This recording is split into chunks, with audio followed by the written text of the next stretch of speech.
Assalamualaikum warahmatullahi wabarakatuh. Bismillahirrahmanirrahim. Alhamdulillahi rabbil alamin. Wal aqibatu lil muttaqin. Wala udwana illa 'alal zalimin. Wassalatu wassalamu ala asyrafil anbiya'i wal mursalin. Sayyidina wa maulana Muhammad wa ala alihi wa ashabihi ajma'in. Qala al-musannifu rahimahullahu ta'ala wa nafa'ana bi'ulumihi fid dharaini amin. Alhamdulillah, kita bersyukur kepada Allah Subhanahu wa ta'ala yang telah memberikan berbagai macam kenikmatan kepada kita. Mari kita lanjutkan kajian tafsir Al-Quran, tafsir Jalalain di pagi ini. Kita lanjutkan surah Al-Baqarah ayat 21 sampai 22. Bismillahirrahmanirrahim. Ya ayyuhan nasu u'budu rabbakumul ladzi khalaqakum wal ladzina min qablikum la'allakum tattaqun. Alladzi ja'ala lakumul arda firasyan was samaa'a binaa'a wa anzala minas samaa'i maa'an fa akhraja bihi minats thamarati rizqan lakum fala taj'alu lillahi andadan wa antum ta'lamun.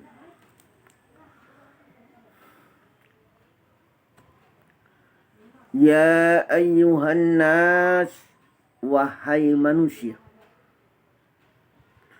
Surah Al-Baqarah ayat 21 ini himbauan, ajakan kepada manusia secara umum. Dan ayat ini diturunkan di Mekah.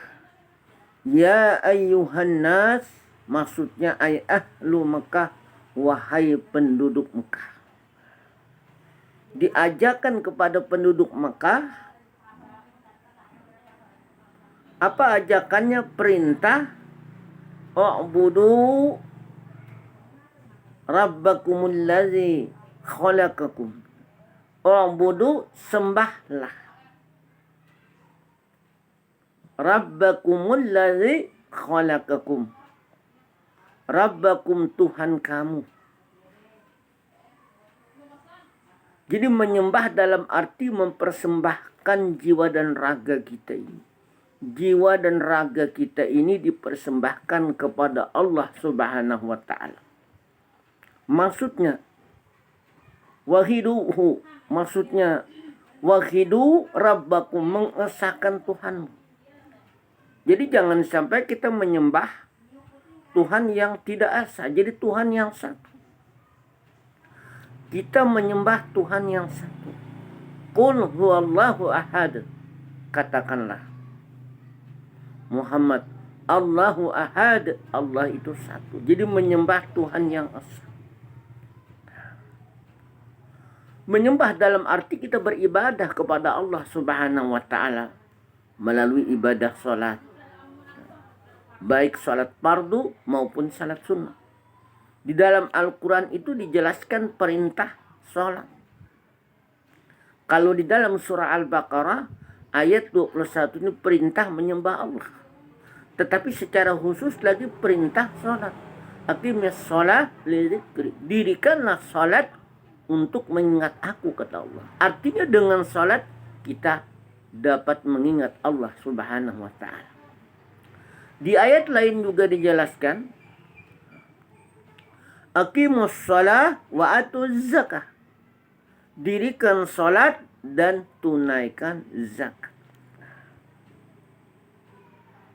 Yang namanya ibadah salat yang kita lakukan adalah, artinya pengertiannya salat itu, ibadah salat itu aqwalun wa af'alun muftatahatun bitakbiri wa muhtatamatun bitaslim bisyara'ita makhsus. Aqwalun beberapa perkataan, wa af'alun beberapa perbuatan. Muftatahatun bitakbir dimulai dengan takbir. Jadi salat dimulai dengan takbir. Takbirnya jangan dirubah. Takbirnya Allahu Akbar. Muftatahatun bitakbiri wa muhtatamatun bitaslim, dan diakhiri dengan salam bisyara'ita makhsusah. Tujuan Allah Subhanahu wa ta'ala menciptakan jin dan manusia ini adalah untuk mengabdi. Di dalam surah Az-Zariyat dijelaskan, wa ma khalaqtul jinna wal insa illa liya'buduni, dan tidaklah aku ciptakan jin dan manusia kecuali untuk mengabdi. Jadi perintah beribadah artinya hanya Allah lah yang disembah. Jangan sampai menyembah selain Allah. Nah, ini perintah secara khusus yang dimaksud beribadah atau menyembah wahiduhu, mengisahkan Tuhan allazi khalaqakum, yang telah menciptakan kita. Jadi Tuhan yang telah menciptakan kita. Walaupun kita ini lahir melalui perantaraan orang tua, tetapi tanpa Allah tidak mungkin. Benih yang ada di rahim ibu kita itu tanpa Allah. Nah, justru sering saja kadang-kadang ya gagal kehamilan. Nah, tapi kalau Allah menghendaki terjadi, maka terjadilah. Idza arada syai'an ayyakula lahu kum fayakun. Idza arada syai'a, apabila Allah menghendaki sesuatu, kun, jadilah, fayakun, maka jadilah. Allazi khalaqakum, yang telah menciptakan kamu. Ansha'akum ini tafsirnya yang telah menjadikan kamu. Walam takunu syai'a, dan jangan menjadikan sesuatu, tidak ada lagi Tuhan selain Allah. Jangan menjadikan sesuatu selain Allah, maka sembahlah Allah, Tuhan yang esa. Menyembah Allah dalam arti kita melaksanakan salat, melaksanakan sembahyang, itu kan menyembah Allah. Tapi artinya mempersembahkan bahwa jiwa raga kita itu kepada Allah. Artinya berupa pengabdian. Menyembah itu sebagai pengabdian kita dalam rangka beribadah kepada Allah Subhanahu wa ta'ala dengan ikhlas, tanpa ada unsur paksaan sedikit pun. Wallazina min qablikum la'allakum tattaqun. Wa khalaqa, dan menciptakan allazina min qablikum la'allakum tattaqun, dan menciptakan orang yang sebelum kamu. Jadi Allah juga menciptakan orang yang sebelum kita. Siapa orang yang sebelum kita? Adalah umat nabi-nabi yang terdahulu, itu juga diciptakan. La'allakum tattaqun, agar kamu bertakwa. Bertakwa dalam arti la'allakum tattaqun, agar kamu takut bi'ibadihi, dalam beribadah kepadanya. Bi'ibadihi iqabahu, beribadah itu takut. Aqabahu ini adalah takut dengan siksanya. Karena orang yang tidak melaksanakan ibadah berarti dia membangkang, maka dia akan disiksa. Nah, kita takut. Sebenarnya beribadah kepada Allah Subhanahu wa ta'ala itu sudah merupakan adalah itu salah satu kewajiban. Jadi kita harus melaksanakan. Nah, artinya dengan beribadah kepada Allah secara syariat dan hakikat. Beribadah kepada Allah itu secara syariat dan hakikat, bahwa tanpa kudrat dan iradat Allah kita tidak bisa melakukan ibadah. Itu secara hakikat. Artinya melalui kudrat kekuasaan, iradat, kehendak dan karunia Allah lah kita melaksanakan sholat, melaksanakan sembahyang. Itu artinya ibadah secara syariat dan hakikat. Ini yang perlu kita lakukan. Wala'alla fil asli litaraji wa fi kalamihi ta'ala litahqiq. Wala'alla makna la'alla ini fil asli taraji adalah litaraji. La'allakum. La'alla ini adalah tansibul isma wa tarfa'ul khabar. Jadi fungsinya dalam ilmu nahwu itu menasabkan isim dan merapakan khabar. Wa la'alla fil asli dan la'alla pada asalnya litaraji harapan wa fi kalamihi pada firman-Nya wa fi kalamihi ta'ala pada firman Allah Ta'ala itu litahqiq untuk kebenaran. Jadi menunjukkan kebenaran. La'allakum tattaqun. Nah, artinya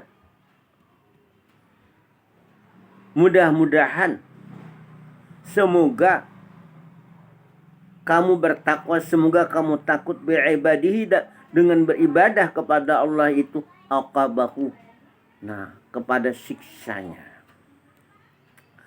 Allazi ja'ala ay khalaqa lakumul arda firasya. Allazi ja'ala dialah yang menjadikan.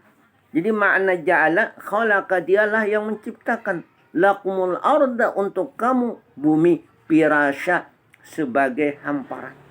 Jadi bumi yang Allah ciptakan ini sebagai hamparan. Halun itu menjadi hal firasya dalam kaidah ilmu nahwu itu. Basyatan artinya sebagai hamparan, yuktarashu yang dihamparkan. Jadi bumi itu dihamparkan. La ghayata fis salabati awil liyunati. Artinya bumi itu la ghayata tidak ada puncaknya. Jadi bumi itu tidak ada puncaknya. Fis salabati ya dalam kerasnya, awil liyunati atau lemahnya. Jadi bumi itu tidak terlalu keras, tidak terlalu lemah. Kalau bumi kita ini cuman keras, semuanya batu, maka kita tidak bisa menanam tumbuh-tumbuhan.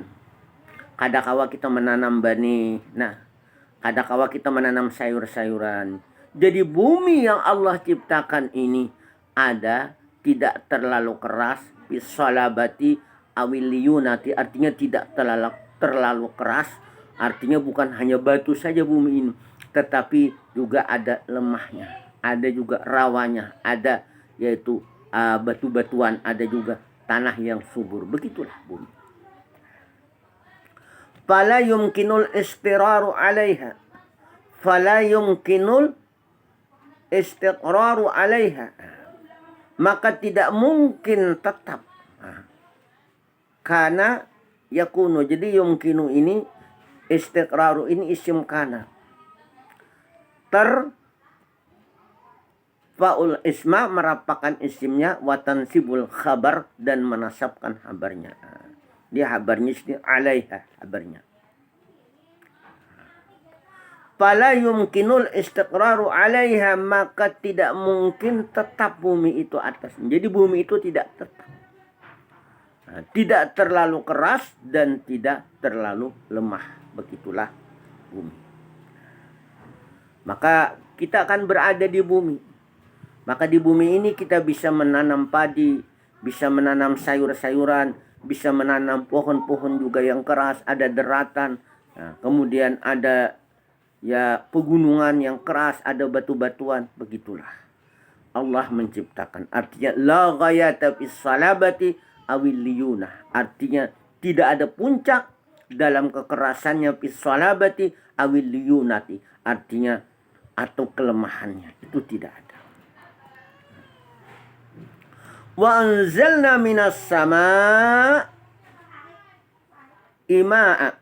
Dan Allah menurunkan dari langit itu air. Setelah Allah menciptakan bumi, lalu Allah menurunkan air. Kalau bumi kita ini tanpa air, maka tanahnya terjadi gersang. Bayangkan 6 bulan saja kita tidak hujan, maka akan terjadi kemarau, terjadi kebakaran di sana sini. Nah, petani pada bingung.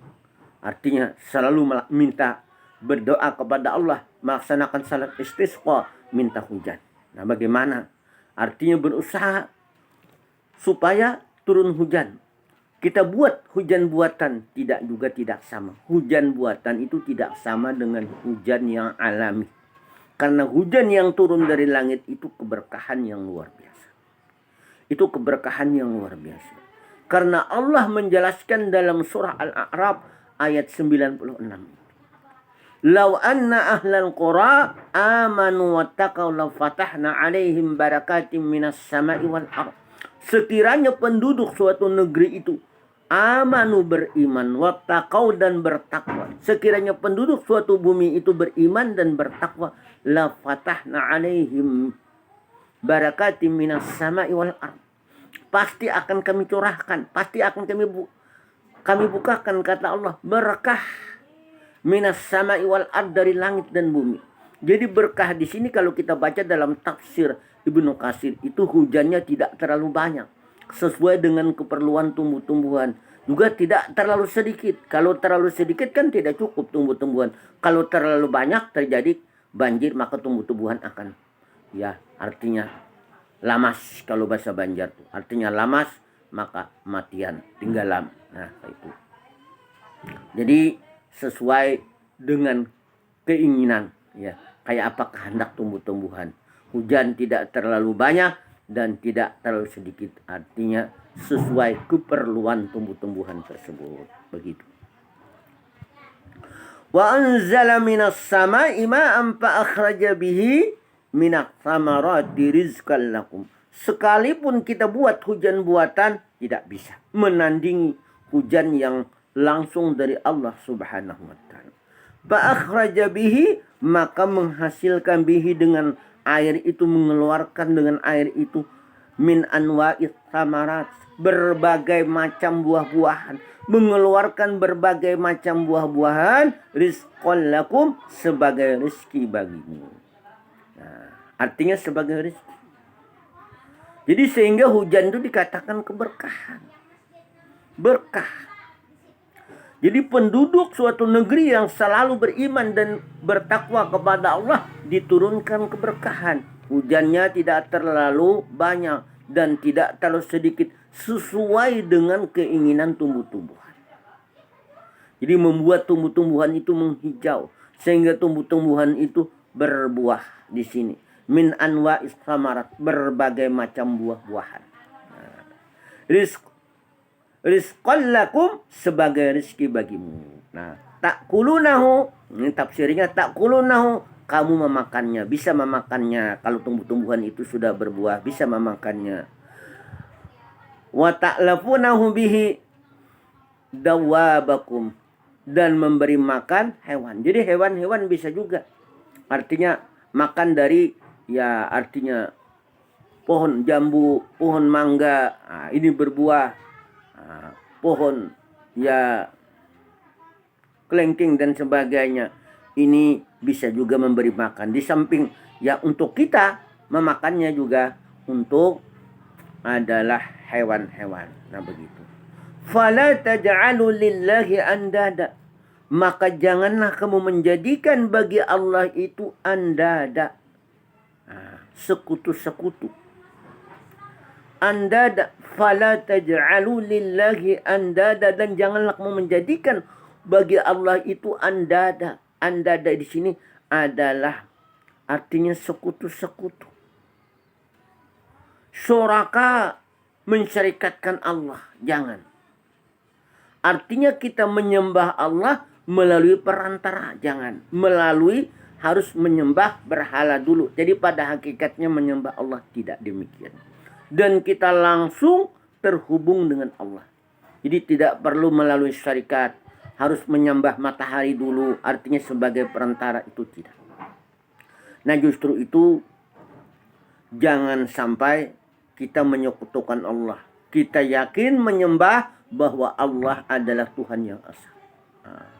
Jadi kita beribadah hanya kepada Allah, baik secara syariat Artinya maupun secara hakikat, secara zahir dan batin.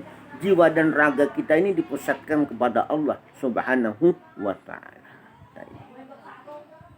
Suraka fi ibadah, artinya mensyarikatkan dalam beribadah. Wa antum ta'lamun, padahal kamu mengetahui, padahal kamu sudah mengetahui bahwa itu adalah ciptaan Allah. Jangan kita menyembah ciptaan Allah. Maka kita menyembahlah Sang Pencipta. Menyembah dalam arti mempersembahkan jiwa dan raga kita ini hanya untuk Allah Subhanahu wa ta'ala. Annahul khaliqu, dialah khaliqu, pencipta. Dialah pencipta. Wala yakhluquna, dan tidak mereka yang menciptakan. Nah, jadi tidak mereka yang menciptakan. Tapi Allah pencipta itu. Wala yakunu ilahan, dan tidak menjadikan Tuhan. Jadi jangan sampai menjadikan Tuhan illa may yakhluqu, kecuali yang kita jadikan Tuhan adalah zat yang mencipta. Jangan menjadikan Tuhan selain Allah, bahwa Tuhan kita adalah Allah. La ilaha illallah, tidak ada Tuhan lagi kecuali Allah. Jadi hanya Allah lah Tuhan kita. Kiranya cukup sampai di sini yang dapat ulun sampaikan, mudah-mudahan bermanfaat khususnya bagi ulun sendiri, juga bagi para pendengar sekalian kajian tafsir di pagi ini.